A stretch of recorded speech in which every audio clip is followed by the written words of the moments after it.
Сегодня стало известно, что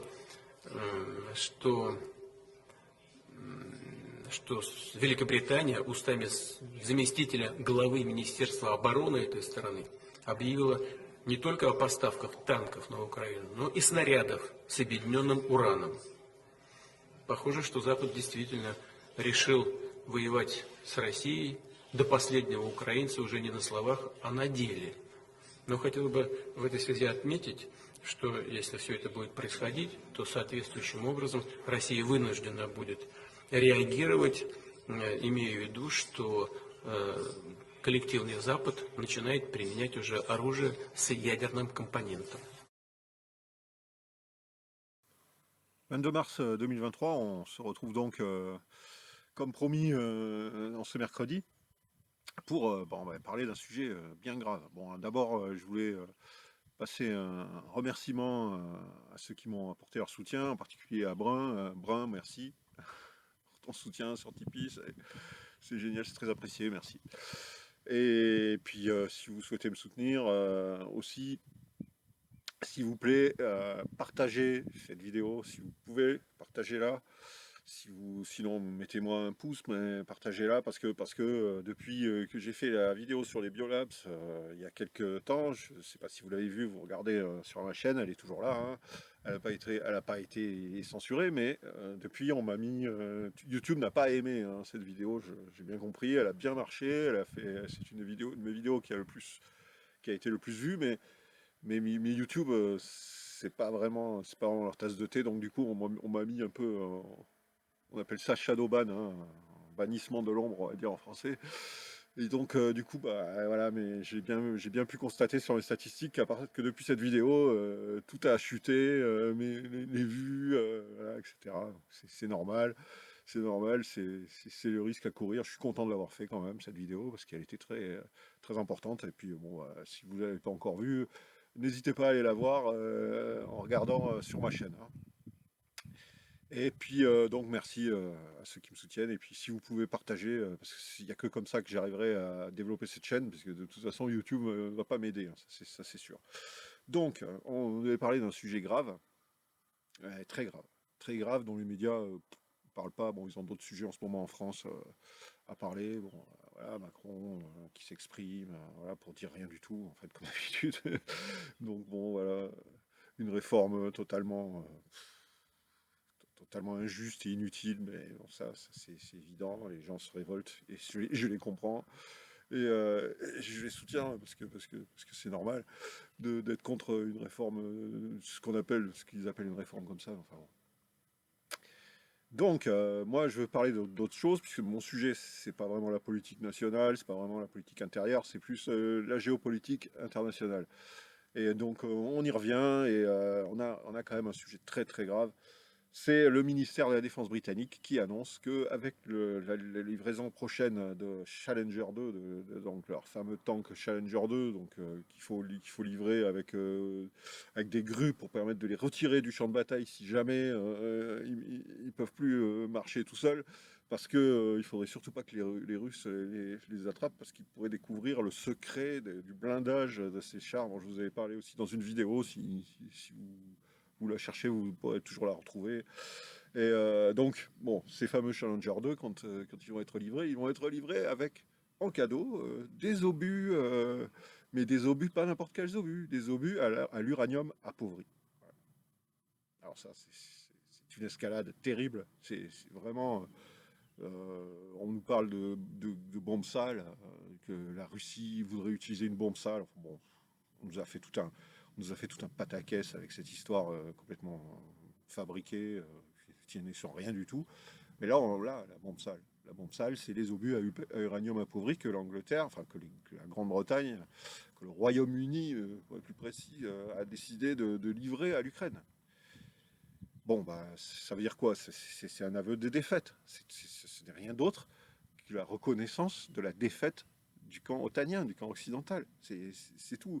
S'ils en sont à livrer de telles armes, des obus à l'uranium appauvri, c'est parce qu'ils savent que le Donbass est perdu. Parce que bon, Et de toute évidence, Zelensky n'utilisera jamais ses obus sur Kiev ou sur la Galicie, voilà, à Lvov, dans tous les fiefs de l'Ouest ukrainien très anti-russes. C'est jamais là qu'ils seront utilisés. Ce sera dans le Donbass. Et donc, voilà, l'Occident reconnaît que de toute façon le Donbass est perdu. Donc, ben, on va laisser le Donbass à la Russie, mais on va laisser un Donbass inhabitable, un Donbass totalement pollué par l'uranium. Voilà. Où les gens mourront de cancer. On sait ce que ça a donné en Irak, hein. Ça a été utilisé par l'armée américaine en Irak, hein. Les obus à l'uranium appauvri, on le sait. Des naissances difformes, des cas de cancer en pagaille, etc. Les enfants qui se retrouvent à jouer dans des lieux contaminés, etc. Enfin bon, c'est totalement horrible. Donc voilà, l'idée c'est de dire, bah, vous aurez le Donbass, on va dire aux Russes, hein, vous aurez le Donbass, mais vous aurez un Donbass que nous allons rendre totalement pollué, totalement invivable et dangereux. C'est horrible. C'est horrible et c'est écœurant. Et là, l'Occident tombe vraiment très bas. Et la Grande-Bretagne, le Royaume-Uni en particulier, c'est vraiment pas glorieux. D'abord, c'est l'aveu de la défaite. Et en plus, c'est vraiment honteux. Honteux. Honteux. Et bon, ben moi, j'attends les réactions de nos chers écolos, les activistes du climat. J'espère qu'ils vont réagir. Ceux qui, à Londres, vont dans les musées verser des boîtes de tomates sur les tableaux, ou au musée de Madame Tussaud, l'équivalent du musée Grévin à Londres, qui vont pour verser je ne sais quel produit sur la tête de l'effigie de Charles III. Ben, j'attends qu'ils réagissent là. Mais je sais pas, j'ai le sentiment que on n'entendra pas Greta Thunberg ou les activistes de la religion climatique sur ce sujet. Paradoxe. Paradoxe. Donc voilà, bon, c'est une escalade, hein. S'ils le font vraiment, c'est une escalade très grave. Bon, moi j'entends des rumeurs comme quoi les obus auraient déjà été livrés. Je pense que c'est fort possible. Parce qu'en général, quand on fait ce genre d'annonce officielle, puisque ça a été quand même annoncé officiellement, qu'on va faire quelque chose, en général, c'est que c'est déjà bien en cours, ou même carrément que c'est déjà fait, hein. Donc, bon, entendu que sur Odessa, il y aurait on repérerait des niveaux radioactifs dans des stocks d'armes. C'est des rumeurs, mais moi, à mon avis, c'est des rumeurs qui sont peut-être fondées. Voilà, bon, bah, voilà, c'est l'escalade totale. Alors, bon, bah, Poutine a déjà, d'ores et déjà annoncé publiquement que la Russie répondrait à ce genre de choses. Donc, voilà, et c'est pas étonnant, hein. Et donc, on est dans l'escalade, hein, la plus complète. Donc, bravo l'Occident collectif. Et on attend les tomates, hein, des activistes du climat, on attend les tomates, on attend qu'ils les voir se coller la tête hein, sur des tableaux au musée, dans les musées londoniens. Donc, bon, sinon, bon, bah, on a la Pologne et la Slovaquie qui vont livrer des avions, des MiG-29. Bon, on a compris que la stratégie, c'est plus de livrer des F-16, hein, parce que c'est trop compliqué, il faut apprendre, il faut former des pilotes. L'Occident n'est pas trop chaud de voir ces F-16, enfin les Américains surtout sont pas trop chauds de voir leurs F-16 descendus par la défense antiaérienne russe, et voilà, et de montrer que bon, c'est pas du tout des armes magiques, hein.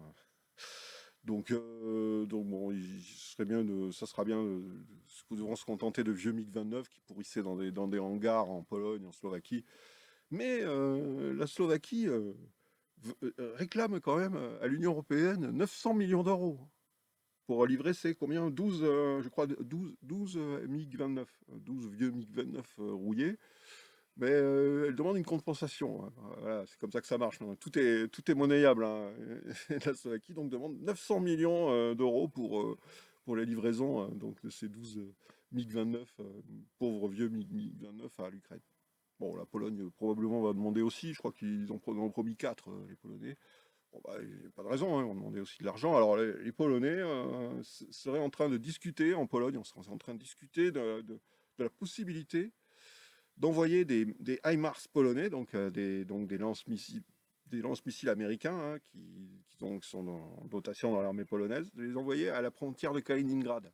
Alors, la frontière de Kaliningrad, donc c'est une exclave, hein, c'est pas une enclave, c'est une exclave russe qui se situe entre la Lituanie et la Pologne, hein. C'est un vieil héritage de la Deuxième Guerre mondiale. C'était un ancien territoire germanique avant, hein. Enfin bon. Donc à la frontière de Kaliningrad, la Pologne voudrait envoyer des HIMARS. Alors les HIMARS, c'est pas des armes défensives, hein. Là, vous voyez, on n'utilise pas des HIMARS dans une stratégie défensive. C'est pas ça, hein. Voilà, alors, bon, c'est à noter en tout cas. Et en même temps, l'ambassadeur polonais l'ambassadeur polonais en France, qui a déclaré sur LCI que la Pologne pourrait bien rentrer en guerre pour soutenir l'Ukraine, rentrer carrément en guerre avec ses troupes, avec son armée, etc. Bon, après, l'ambassade polonaise a démenti, dit ça a été mal interprété, les propos ont été mal interprétés. Non, non, il n'a pas voulu dire ça. Il parlait de si l'Ukraine était vaincue par la Russie, si l'Ukraine était totalement occupée par la Russie et que la Russie commence à vouloir attaquer les pays baltes ou la Pologne, voilà, il parlait de ça, mais pas dans le contexte actuel. Enfin bon, c'est pas ce qu'on avait compris, mais bon, apparemment rétropédalage en catastrophe du ministère, enfin de l'ambassade polonaise. Bon, voilà où on en est, quoi, en tout cas. Alors, bon, on a Stoltenberg qui fait une déclaration absolument désopilante, hein. Il a déclaré que si la Chine livrait des armes à la Russie, ça ne ferait que prolonger le conflit. Bon, voilà. C'est ce qu'ils font, eux, de leur côté, en livrant des armes à l'Ukraine depuis des mois et des mois et des mois, et des quantités hallucinantes, des centaines de milliards d'armes livrées à l'Ukraine, mais c'est pas pour prolonger le conflit. Non. Ça, par contre, si la Chine livrait quelques armes, que ce soit à la Russie, ce qu'elle n'a pas fait encore, hein. Si jamais elle devait le faire, ça serait vraiment très très condamnable et ça ne ferait que prolonger le conflit. Donc, ben, bravo, merci, M. Stoltenberg, directeur général de l'OTAN. Bon, bah, sinon, dans l'actualité, aussi, un petit fait notable que j'ai noté. Vous avez remarqué. L'Arabie Saoudite qui envisage d'ouvrir un consulat à Damas, en Syrie. Alors, vous voyez, l'Arabie Saoudite, ça a été quasiment. C'était les ennemis jurés de Bachar el-Assad, hein, pendant tout le conflit qui les a opposés. Ils ont soutenu les rebelles, les djihadistes, etc., en leur livrant des armes américaines, etc. Bon, bah, voilà. D'ailleurs, l'Occident livrait des armes aux djihadistes par l'intermédiaire de l'Arabie Saoudite, hein. C'était comme ça que ça se passait. Ben maintenant, l'Arabie Saoudite a complètement changé de pied et maintenant elle va ouvrir un consulat à Damas. Voilà, c'est le nouveau, c'est la nouvelle conception du monde multipolaire qui est initiée par les BRICS, par la Russie, par la Chine et dont l'Arabie Saoudite tend à se joindre maintenant. Et donc ça c'est un fait totalement ignoré, occulté dans les médias, mais c'est à mon avis très important, hein, et c'est bien de le rappeler. Et puis bon bah pour finir, on a les États-Unis, le département d'État américain qui a fait sa dernière livraison de ses considérations sur le respect des droits de l'homme dans le monde, etc. Et bien, il y a bien sûr un énorme chapitre sur ce qui se passe en Ukraine. Alors c'est assez désopilant parce que alors ils reconnaissent que l'Ukraine pratique. Donc le département d'État américain, hein, dans son dernier rapport, reconnaît que l'Ukraine a des pratiques qui ne sont pas très démocratiques, en particulier le SBU. D'ailleurs, le SBU, c'est les services secrets ukrainiens, hein. Mais d'ailleurs, dans les précédents rapports jusqu'en 2019, si on les consulte, vous pourrez vous rendre compte que le SBU était appelé SBU dans les rapports du département d'État américain. et on ne se cachait pas, et on lui faisait bien des reproches sur sa gestion de la population et son respect des droits humains, hein. C'est vraiment... Mais maintenant, on l'appelle plus SBU, ils l'ont débaptisé, maintenant c'est les services de sécurité ukrainiens. Voilà, c'est devenu ça, on ne dit plus SBU. C'est depuis 2020, depuis le rapport de 2020, il n'y a plus de SBU. C'est à noter, hein, 2019, jusqu'à 2019, tous les rapports parlaient du SBU, mais à partir de 2020, on ne parle plus de SBU, c'est les services de sécurité ukrainiens. Alors bon, ils font quand même des reproches, hein. Alors je cite, en traduisant rapidement, il y a eu des rapports selon lesquels des membres des forces de sécurité, donc SBU, ont commis quelques abus mais dans le contexte de l'invasion russe. Vous voyez, il faut mettre dans le contexte. En réalité, c'est pas grave, parce que c'est dans le contexte de l'invasion russe. En fait, c'est la faute des Russes. Si les services, les forces de sécurité ukrainiennes, bon, le SBU, commet des actes contre sa propre population, bon, on les cite, hein, on a le scotchage à des poteaux électriques, etc. Bon, après, je passe sur des détails, parce que sinon, je vais encore... Déjà que je suis Shadowban, alors bientôt ma chaîne va disparaître, hein. Donc d'ailleurs, je vous encourage à vous abonner sur Odyssée, hein. Dans la description de la vidéo, il y a Odyssée, même Rumble, mais Rumble, c'est pas très accessible en France si on n'a pas de VPN. Bon, en tout cas, Odyssée, Rumble, mes vidéos, vous pouvez les retrouver. Et donc, abonnez-vous sur ma chaîne Odyssée, comme ça vous permettra, si jamais cette chaîne devait disparaître, ce qui est fort possible, de YouTube, de retrouver quand même, de se retrouver et de continuer nos analyses sur Odyssée. Ben, donc je reviens, donc voilà. Donc bon voilà, c'est à cause des Russes en fait. Vous voyez, s'il y a des exactions des forces de sécurité ukrainiennes contre la population en Ukraine, c'est à cause des Russes.